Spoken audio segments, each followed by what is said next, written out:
Coucou les yogis! Aujourd'hui, on se rejoint pour une séance de Yin Yoga. Donc c'est un yoga où on va tenir longtemps les postures. Donc je chronomètre. Et où la seule chose que vous allez avoir à faire est finalement de trouver la juste amplitude de vos postures, de trouver l'immobilité et de relâcher. Aujourd'hui, la thématique, c'est la découverte des yamas et des niyamas qui sont les règles de vie yogiques que l'on trouve dans les Yoga Sutras de Patanjali. Donc on va explorer chacune de ces règles de vie avec différentes postures. Et je vous invite à trouver justement une posture stable et confortable. C'est ce que nous indique Patanjali dans ses Yoga Sutras. Finalement, le yoga, c'est d'abord venir trouver une posture stable et confortable. Il n'en dit d'ailleurs pas plus sur les postures. C'est la seule chose à laquelle il fait référence. Donc je vous invite à venir trouver cette posture, peut-être en tailleur, peut-être à genoux. Et quand vous aurez trouvé cette posture, on prendra simplement quelques instants pour fermer les yeux et justement sentir cette stabilité, peut-être, ce confort. Et ramener l'attention vers notre souffle. Souffle vers lequel vous pourrez vous diriger à n'importe quel moment de la pratique. Pour venir apaiser le mental, venir apaiser le corps également.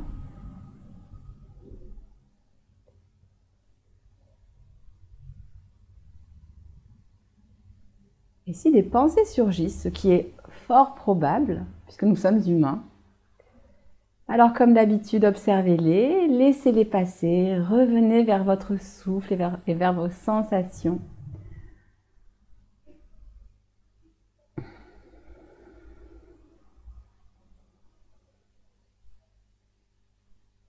Restez ici encore pour quelques respirations, pour vous centrer dans l'espace de votre tapis,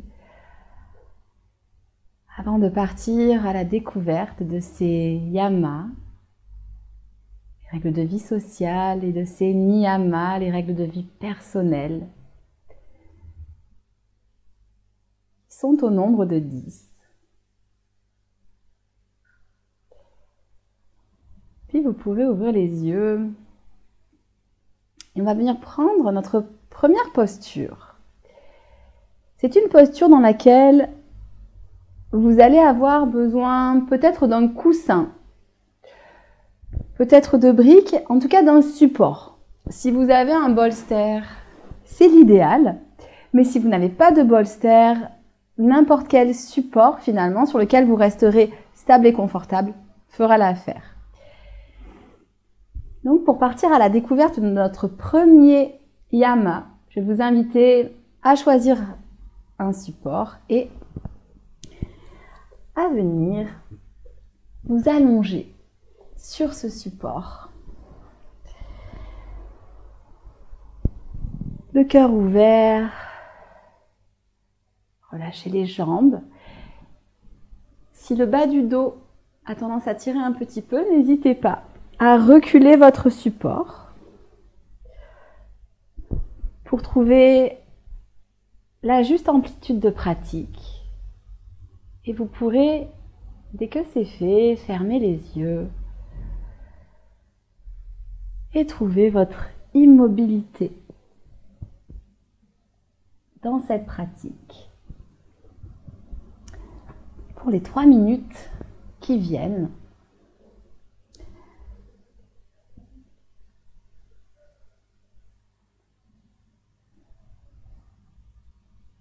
et profitez de cette posture pour accueillir dans votre cœur le premier yama, la première règle de vie yogique, qui est la bienveillance.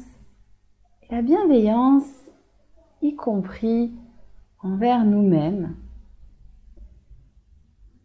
La bienveillance et la non-violence, on l'appelle ahimsa.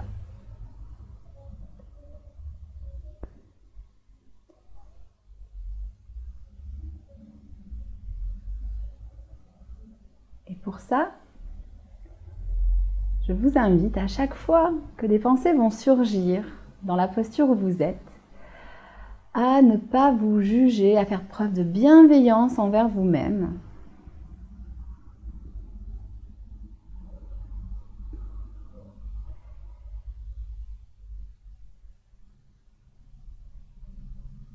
Et à revenir vers votre souffle et peut-être amener votre souffle dans les zones qui en ont besoin, qui attirent votre attention.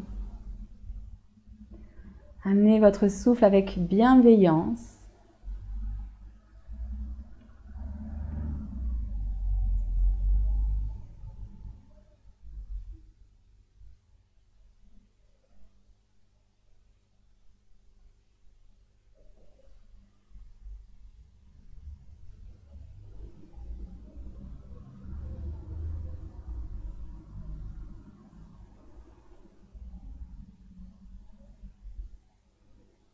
Et peut-être allez-vous sentir peu à peu que votre corps commence à s'ouvrir, en particulier la cage thoracique, les épaules,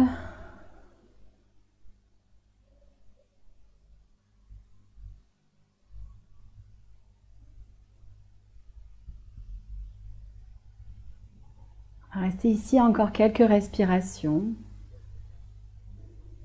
À accueillir cette bienveillance dans l'espace du cœur.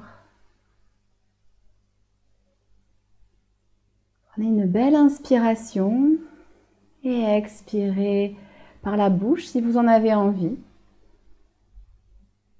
Et à nouveau inspirez, gonflez vos poumons, remplissez-les de bienveillance et expirez. Et une dernière fois, dirigez cette bienveillance en particulier envers vous-même.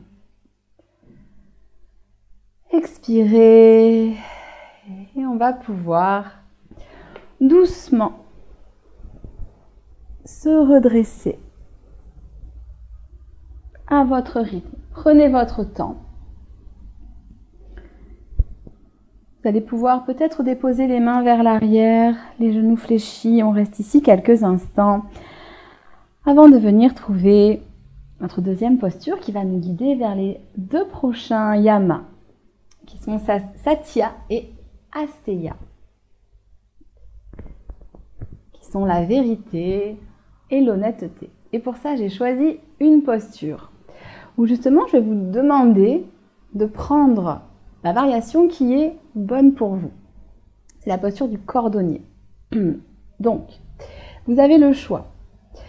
Vous allez pouvoir, pour commencer, prendre la version où j'amène le genou droit vers l'avant, où je viens crocheter le genou gauche derrière et je vais pouvoir poser mes fessiers au sol. Si vos deux fessiers sont bien ancrés dans le sol, attention, on ne triche pas. Si vos genoux restent ensemble, très bien. Dans ce cas-là, vous pouvez adopter cette version du cordonnier qui va vous permettre de relâcher l'ensemble de cette zone extérieure des hanches qui peut être très contractée parfois. Donc, ici, ça peut être désagréable, mais ça peut vraiment faire du bien en même temps. Mais si pour vous, justement, c'est complètement inconfortable, que vous êtes un peu bancal, on va prendre une deuxième posture. C'est la même posture, sauf que on va tendre la jambe du dessous. Donc, tendez une jambe. Et venez déposer l'autre genou ou le tibia par-dessus la jambe qui est tendue. Si ce n'est toujours pas confortable pour vous, aucun souci. Vous allez pouvoir vous déposer sur le dos, amener la cheville droite sur le genou gauche et amener le genou vers la poitrine. Vous pourrez saisir la cuisse, vous pourrez saisir le tibia ou même laisser le pied au sol. Donc je vous laisse choisir votre variation. Pour ceux qui sont assis, vous allez pouvoir laisser le buste partir vers l'avant, complètement relâché. Et n'hésitez pas ici, si la tête et dans le vide et que c'est désagréable pour vous, à venir positionner votre coussin, une brique, un support qui vous aide à relâcher. Ici, n'essayez pas forcément de donner une forme parfaite à la posture. En yin yoga, on se fiche de la forme parfaite. Ce qu'on souhaite, c'est d'avoir ce ressenti au niveau des hanches en particulier.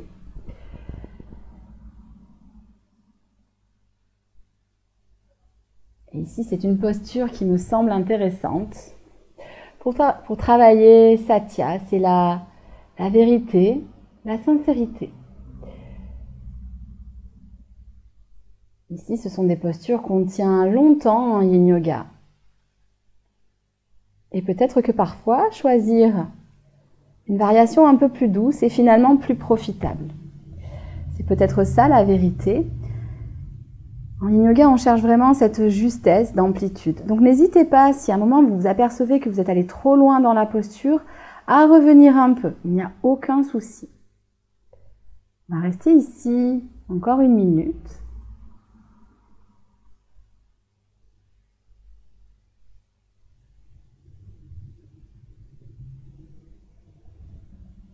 Amenez votre souffle dans les zones de tension.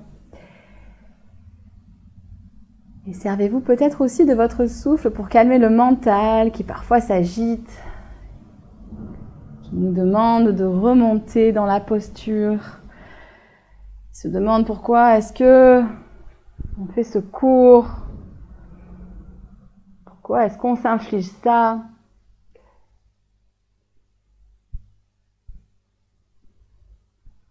Ici, calmez simplement votre mental à l'aide de la respiration et réajustez si nécessaire, sans trop bouger, mais vous avez le droit tout de même de bouger pour réajuster légèrement, pour finalement vous aligner avec la vérité de votre posture, avec Satya, notre deuxième yama. Vous pourrez prendre encore 3 belles respirations. Gonflez vos poumons à chaque inspiration et les vider à chaque expiration.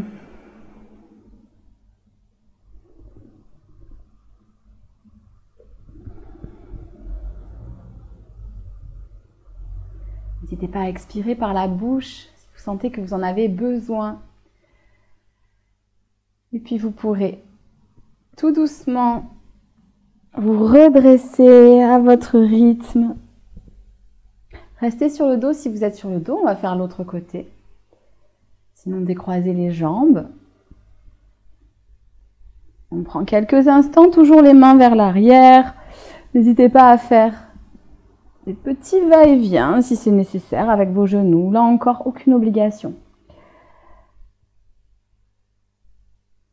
Et puis on va prendre la posture de l'autre côté. Donc je vous invite à, cette fois-ci, mettre le genou gauche vers l'avant. La jambe droite peut être fléchie. Là encore, vérifiez. Est-ce que mes fessiers sont bien ancrés? Sinon, changez la posture. Ne vous accrochez pas au fait de devoir faire absolument cette posture. Et n'hésitez pas également à vous mettre sur le dos. Et puis, vous pourrez, lorsque vous avez installé cette posture, pour ceux qui sont assis, plonger vers l'avant.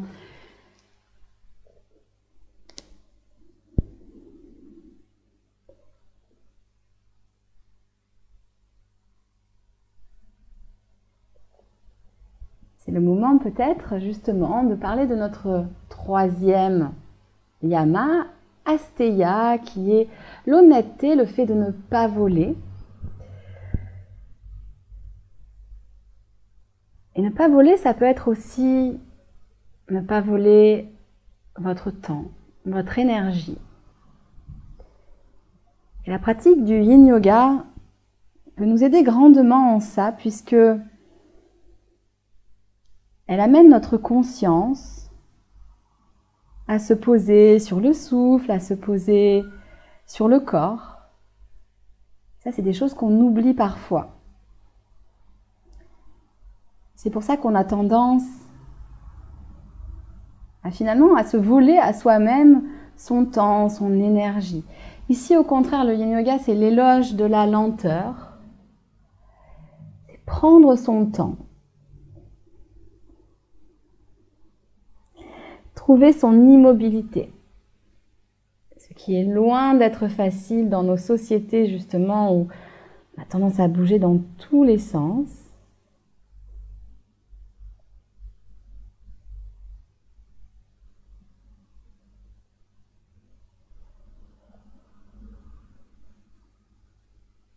Et savourer justement cette immobilité,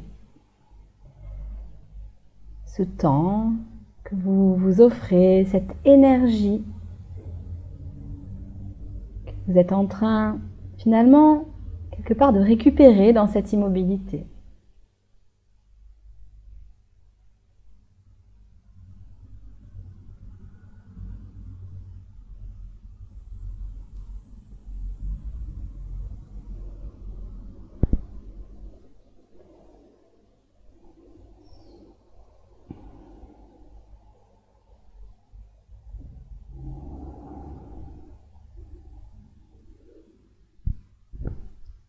Vous allez pouvoir prendre encore 3 respirations amples et conscientes. Inspirez, remplissez vos poumons d'énergie. Expirez, videz vos poumons. Prenez le temps pour faire passer l'air dans vos poumons. Prenez le temps de savourer chaque inspiration, chaque expiration. Vous devez savourer peut-être malgré l'inconfort de la posture. Et à la 3e expiration, vous pourrez délicatement redresser le dos. On va à nouveau amener les mains vers l'arrière, défaire la posture. Si vous êtes au sol, je vous propose de nous rejoindre en position assise. N'hésitez pas à bouger un petit peu comme des essuie-glaces vos pieds. Et on va venir prendre une nouvelle posture. Et le yama qui va nous accompagner dans cette posture, c'est Brahmakyara. Brahmakyara. C'est la modération. En réalité, on l'associe aussi au célibat, mais dans nos vies modernes, on va plutôt, donc ne pas forcément l'associer à l'abstinence, mais l'associer à la modération. Et pour ça, je vais vous inviter à venir vous asseoir sur les os fessiers, à allonger les jambes, à amener la chair des fesses vers l'arrière. Même si on est en yin yoga, le yoga de l'immobilité, on va quand même prendre le temps d'inspirer, d'allonger la colonne et d'expirer, de basculer vers l'avant dans la posture de la chenille.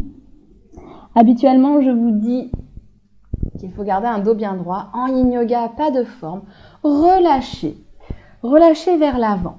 Dans cette posture d'introspection, dans cette posture de repli vers vous-même. Si vous êtes avec la tête dans le vide, que c'est désagréable, n'hésitez pas comme d'habitude à utiliser une brique, à utiliser un coussin, un bolster pour venir, par exemple, appuyer la tête. En yin yoga, faites vraiment les choses en écoutant votre corps, en trouvant la juste amplitude. Vipa, Satya et Asteya. Et une fois que vous aurez trouvé votre posture, relâchez complètement. N'hésitez pas également à plier les jambes si c'est nécessaire. On va rester 3 minutes encore dans cette posture. Et pourquoi est-ce que j'associe cette posture à Brahmakyara, à cette modération? Tout simplement parce que c'est une posture d'introspection. C'est une posture où vous sentez peut-être ce repli sur vous-même. C'est une posture qui est idéale pour peut-être vous interroger. Une posture qui est idéale pour ressentir. De quoi avez-vous besoin réellement? J'interprète Brahmakyara un petit peu comme ça. La modération, c'est finalement qu'est-ce qui est essentiel, qu'est-ce qui ne l'est pas. Cette réponse, c'est vous qui la détenez, personne ne l'a pour vous. C'est pour ça que c'est important de retrouver ces temps de yin yoga, peut-être ces postures d'introspection, pendant lesquelles on va justement se tourner vers nous-mêmes pour avoir accès aux justes informations.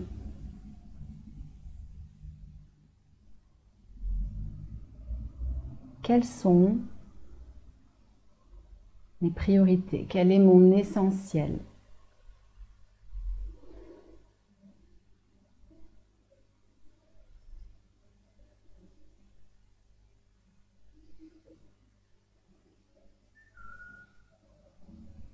Au contraire, y a-t-il des choses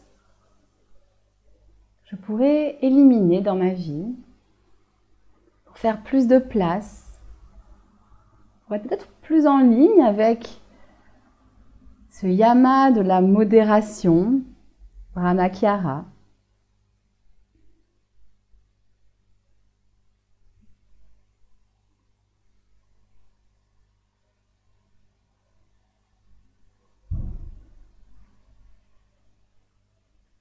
Dans ces postures d'introspection, le corps souvent nous parle. On apprend peu à peu à l'écouter, même si au début, ça n'est pas forcément évident. Mais il peut nous fournir des informations sur cet essentiel.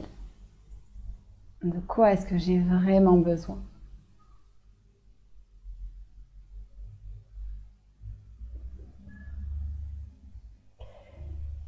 Je vais vous inviter à présent à prendre 3 belles respirations, à inspirer en conscience, expirer en conscience.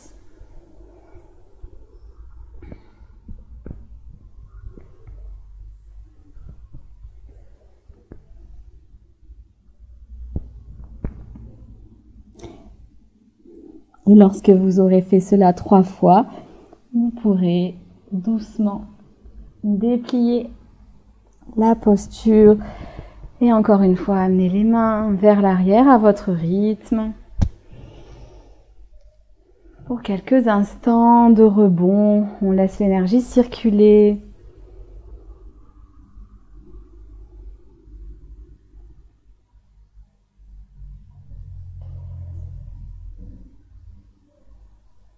On va venir prendre une posture de yin yoga, mais qui est relativement yang. Ça va être la flexion vers l'avant. Pour ça, je vous invite, suivant le chemin de votre choix, à venir vous redresser. Vous pouvez par exemple crocheter les doigts de pied et venir déposer le ventre sur les cuisses. Puis déposer les talons au sol et allonger les jambes pour notre flexion avant. Ici, n'hésitez pas à garder des jambes bien fléchies. Ce que je souhaite ici, ce qui m'intéresse, c'est l'inversion. Le fait que dans cette posture, on voit la vie un petit peu différemment, puisqu'on a la tête en bas. Alors c'est une posture où vous n'allez pas pouvoir complètement relâcher, vos jambes vont être engagées. Bon, il reste un petit peu moins longtemps que les autres postures. Et c'est la posture où justement, je voulais vous parler du 5e yama, qui est Aparigraha, qui est le détachement. Et ici, justement, cette inversion nous permet de regarder les choses différemment et peut-être à nous débarrasser de l'inutile, un petit peu comme si cette inversion nous permettait de relâcher vers le sol tout ce qui ne nous est plus utile. De nous détacher, alors ça peut être nous détacher par exemple de certaines pensées inutiles. Si vous repérez une pensée inutile, c'est peut-être le moment de vous en débarrasser. Laissez-la goûter sur votre tapis.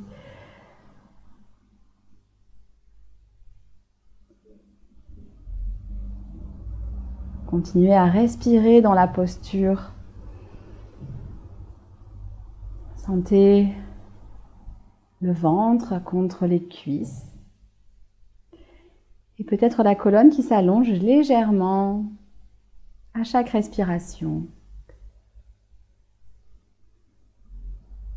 Qui s'allonge sous l'effet de la pesanteur.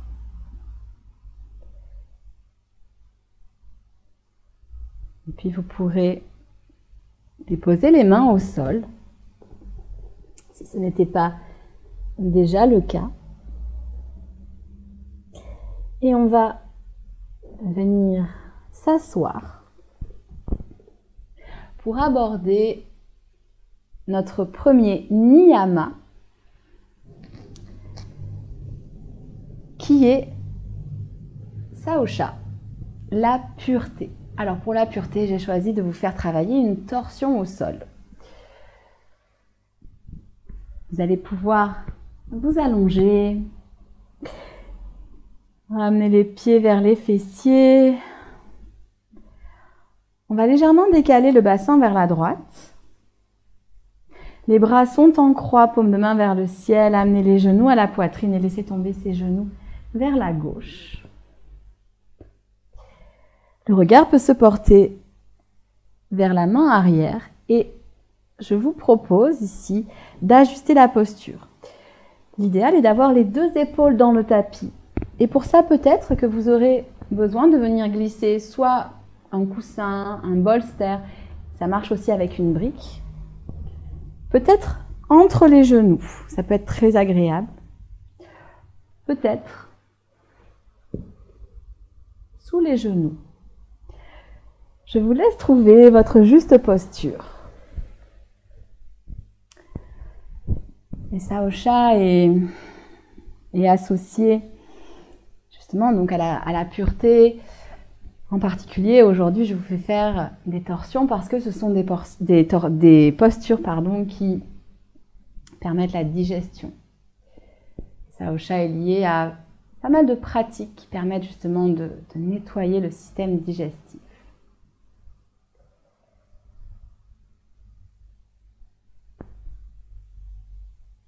Et afin d'amplifier cet effet, relâchez complètement le bas de votre ventre. Sentez-le peut-être se gonfler contre les cuisses, comme un massage naturel.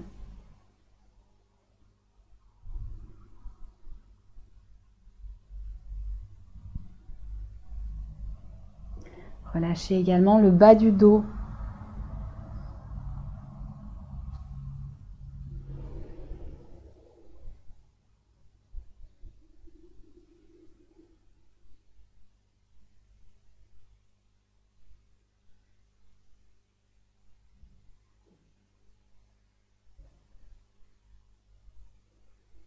Ici, certains organes vont être comprimés, d'autres vont être étirés, donc en particulier les organes digestifs.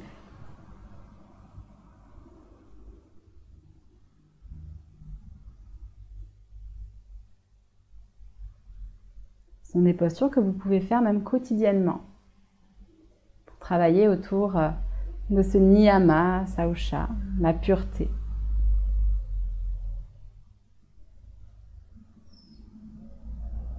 Vous allez prendre encore 3 belles respirations.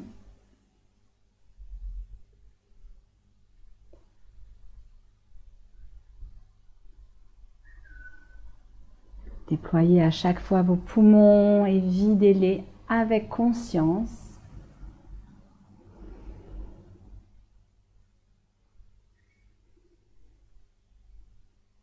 Et puis, lorsque vous aurez pris 3 belles respirations, vous pourrez ramener les genoux au centre, redéposer les pieds dans le tapis, réaligner les pieds, le bassin, les épaules. Prendre peut-être quelques instants, les bras en croix, paume de main vers le ciel. Sentir l'énergie qui circule dans tout votre corps, peut-être dans le ventre, dans le bas du dos en particulier. Puis on viendra faire cette posture de l'autre côté. Décaler le bassin vers la gauche. Envoyez les genoux vers la poitrine et laissez-les se déposer vers la droite. Et là encore, prenez le temps si nécessaire d'ajuster votre posture à l'aide de coussins, de bolsters, de briques. N'oubliez pas les premiers yamas dont on a parlé, cette bienveillance, le fait d'être honnête avec soi-même, de ne pas voler sa propre énergie. Et pour ça, en yin yoga, mais aussi dans tous les yogas, on va devoir vraiment choisir cette juste amplitude.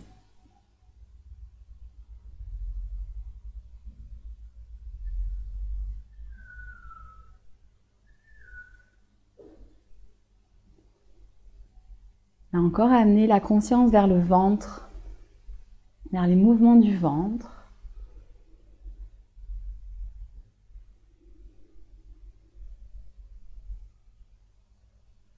Vers ce massage abdominal. Et puis amener la conscience vers le poumon gauche qui se déploie vers le ciel.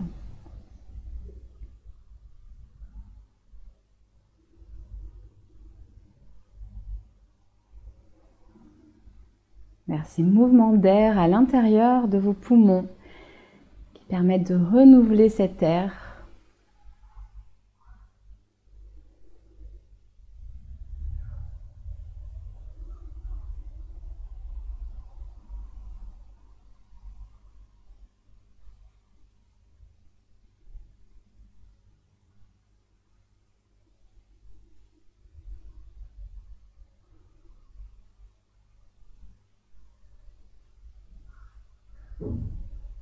Et peut-être peu à peu, allez-vous sentir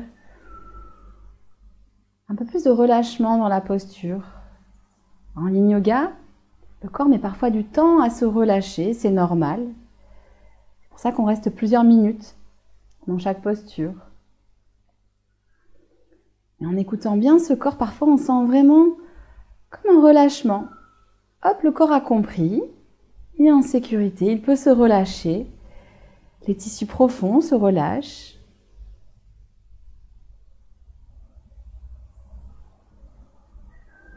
Et ça, c'est possible uniquement si j'ai choisi la juste amplitude, si je respecte ces notions d'immobilité et de temps dans la posture. Ce sera le moment de prendre 3 belles respirations. Inspirez en conscience, expirez en conscience. Vous pouvez expirer bien sûr à chaque fois par la bouche si vous le souhaitez. Inspirez, gonflez vos poumons, gonflez le poumon gauche. Et expirez, videz l'air une dernière fois. Et puis, lorsque vous aurez effectué ces 3 belles respirations, ce sera le moment de ramener un genou puis l'autre à la poitrine. Redéposer doucement les pieds au sol, de réajuster la posture, de prendre quelques instants pour laisser l'énergie circuler, l'observer peut-être circuler. Puis, je vais vous proposer de passer au deuxième niyama, qui est Santosha. Et pour ça, je vais vous proposer d'utiliser toujours coussin ou brique, ça fonctionne.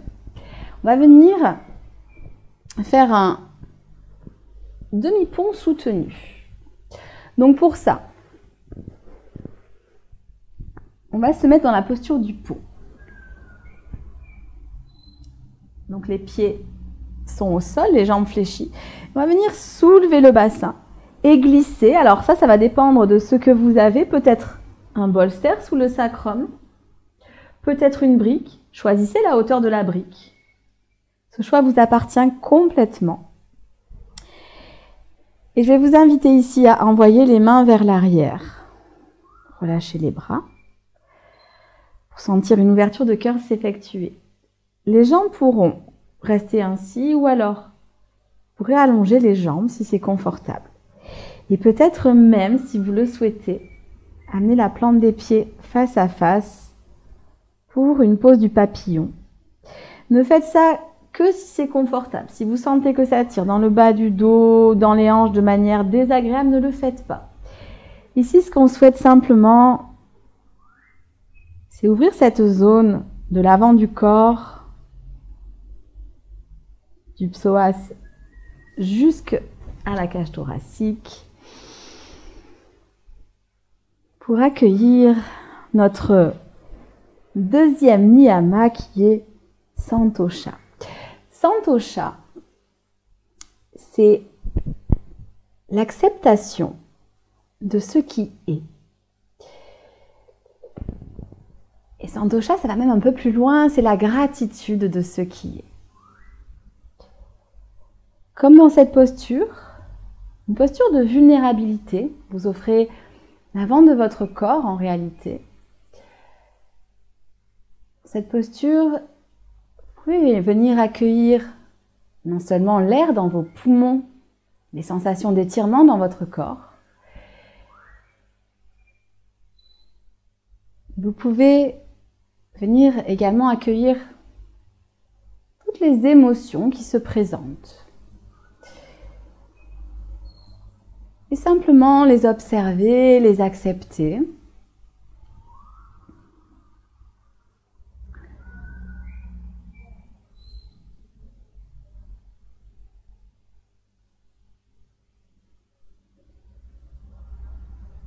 Profitez de cette ouverture de cœur pour accueillir dans cet espace de la cage thoracique. Un espace où régulièrement on ressent pas mal d'émotions, des émotions agréables, des émotions désagréables. Santosha nous invite à les accueillir, à les accepter, même à les remercier. Et plus largement, Santosha nous invite à accueillir, au-delà de nos émotions, à accueillir les événements tels qu'ils se présentent. En particulier, les événements sur lesquels nous n'avons pas de contrôle.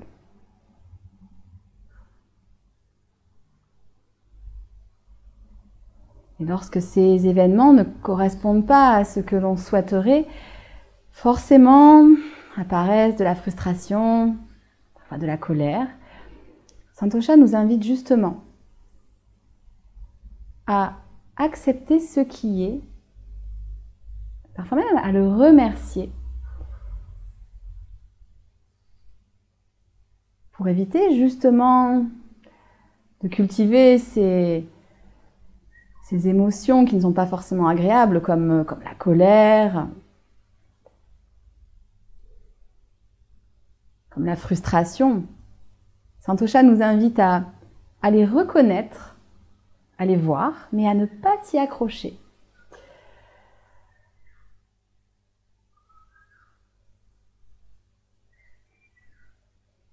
Et au-delà de ça, justement, en ne s'accrochant pas à ce qu'on ne peut pas contrôler,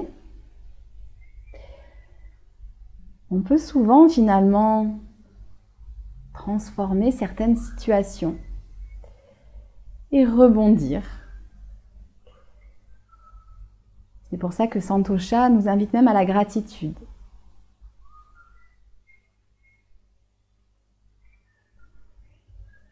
Peut-être que cet événement qui vous embête profondément, que vous avez du mal à accepter, peut-être que cet événement sera quelque chose qui, à long terme, finalement, apportera des choses positives dans votre vie.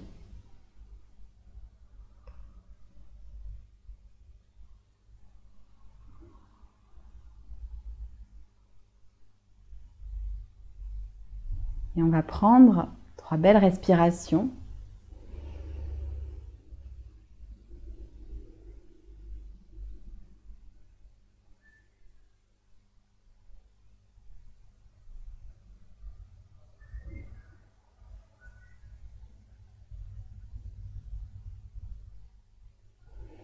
Et lorsque vous aurez pris ces 3 belles respirations, je vous inviterai à rouler sur un côté, à enlever le support que vous avez mis sous votre dos.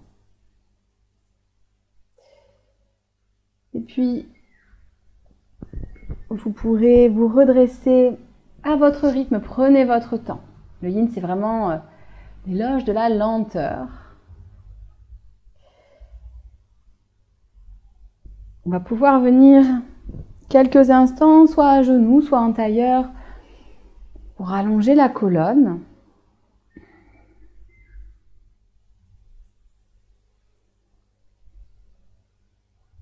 Et puis de cette posture-là, on viendra trouver Balasana, la pose de l'enfant.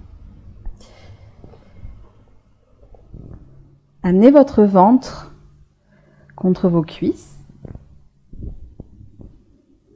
Vous pouvez relâcher les bras soit vers l'avant, soit sur les côtés des jambes. Cette posture n'est peut-être pas agréable pour vous. Vous pouvez l'aménager en déposant un bolster sous le front ou une brique. Et si elle reste inconfortable, alors vous pouvez vous mettre sur le dos et ramener simplement les genoux à la poitrine.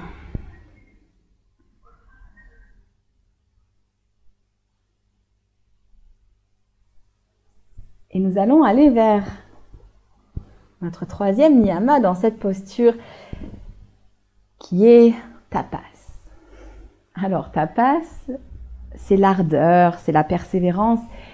Et pourquoi je vous en parle dans cette posture de l'enfant? Parce que il est parfois difficile de rester immobile longtemps dans certaines postures. Par exemple, la posture de l'enfant. On va y rester ici 3 minutes. Ça peut vous paraître long. Et c'est là où la persévérance est importante. La persévérance dans l'immobilité pour le yin yoga. Et plus généralement, la persévérance sur le tapis, dans tous les types de yoga. Et la persévérance au-delà du tapis.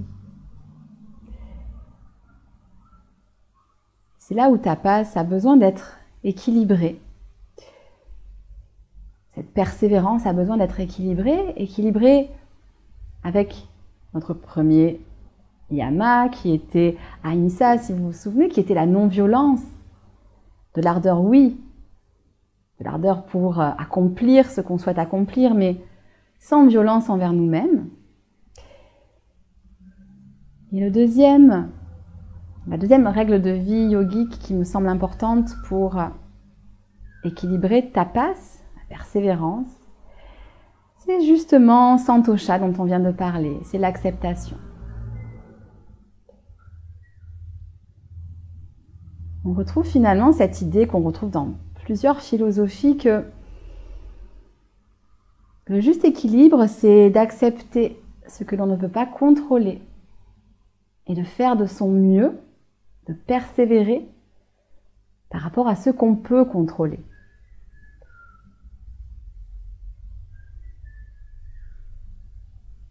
Peut-être que le plus difficile, c'est justement parfois de faire la part des choses. Qu'est-ce que je peux contrôler? Dans quel domaine dois-je faire preuve de persévérance? Dois-je appliquer tapas?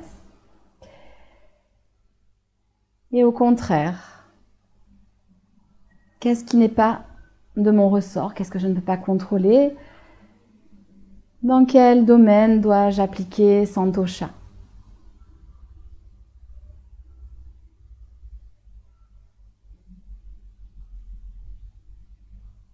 Je vais rester encore immobile quelques instants.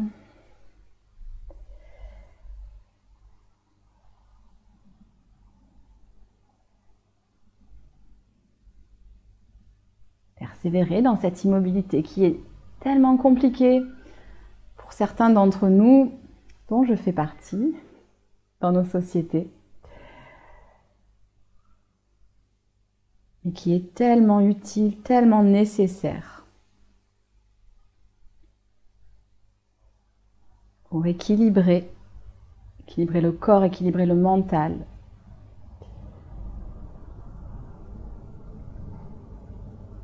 Prenez encore une belle inspiration et expirez peut-être par la bouche. À nouveau inspirez, déployez les poumons, peut-être dans le dos. Et expirez. Encore une fois.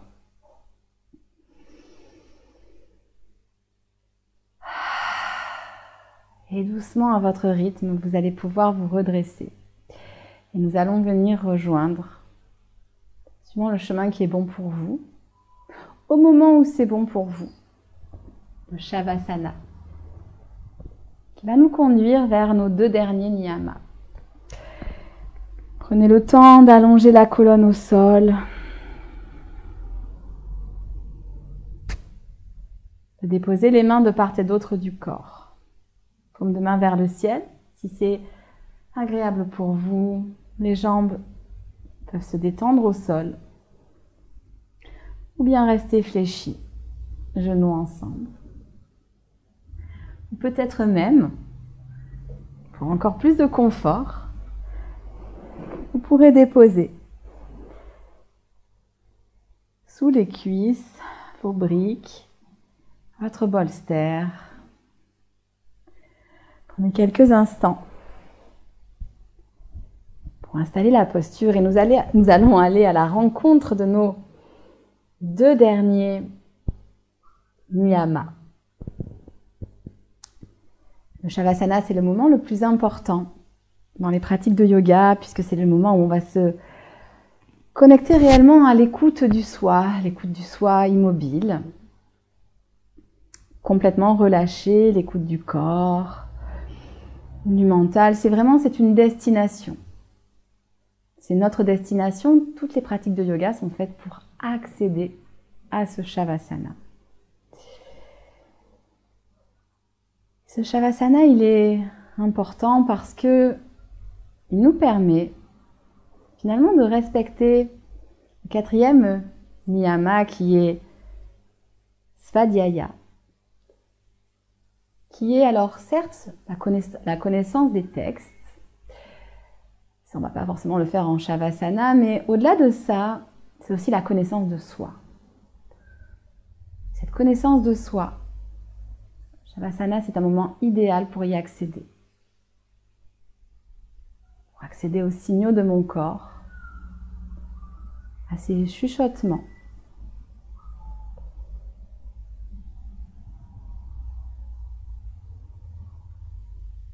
Prendre ces temps d'observation des sensations, d'observation du souffle pour mieux se connaître, mieux connaître son corps.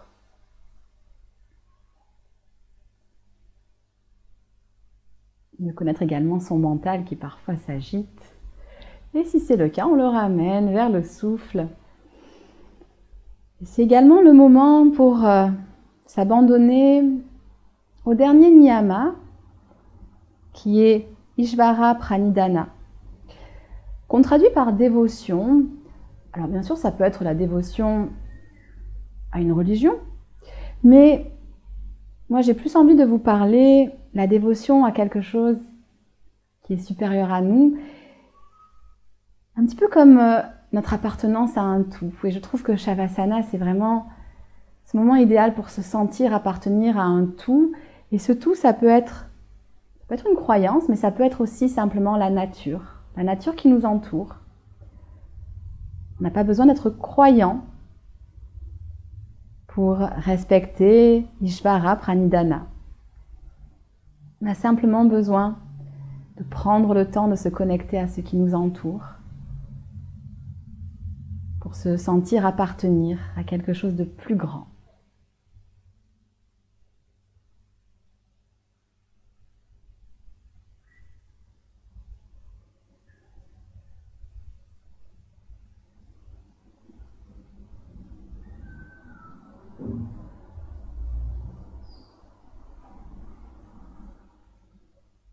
pourrez rester aussi longtemps que vous le souhaitez dans cette posture.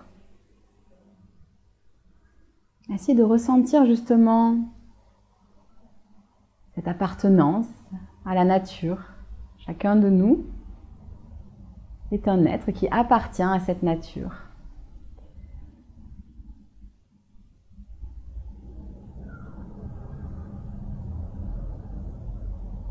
Et peut-être que cette nature également, on peut la retrouver en nous.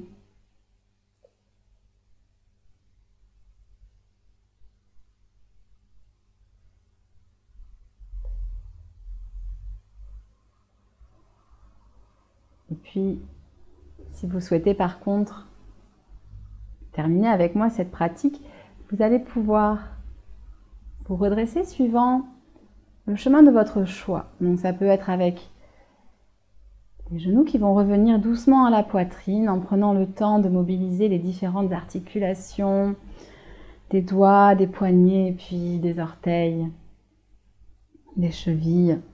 Vous pourrez rouler à votre rythme sur un côté.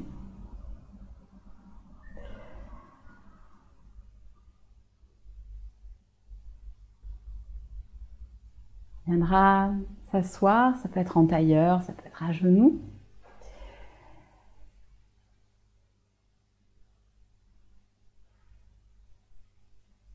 Puis vous pourrez amener les mains devant le cœur en namasté.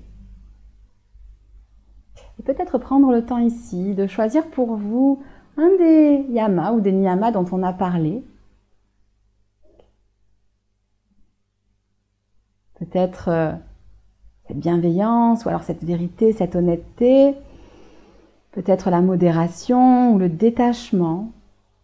Peut-être la pureté. Alors peut-être ces notions d'acceptation ou ces notions de persévérance ou encore les notions d'écoute de soi et d'appartenance à quelque chose de plus grand. Peut-être choisissez une de ces notions et essayez d'y revenir aujourd'hui, demain, cette semaine. Et voir si c'est une graine que vous pouvez peut-être planter dans votre vie et voir si elle pousse.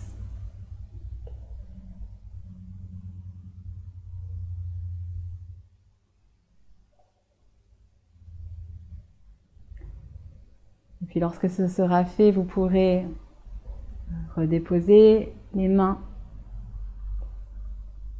ouvrir les yeux très doucement à votre rythme.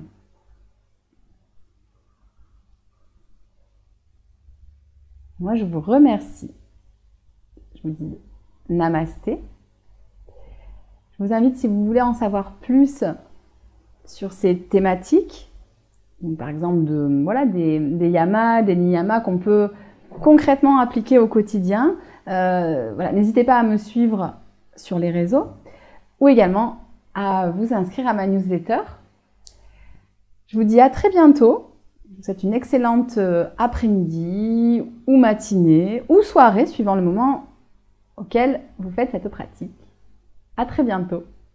Ciao, ciao.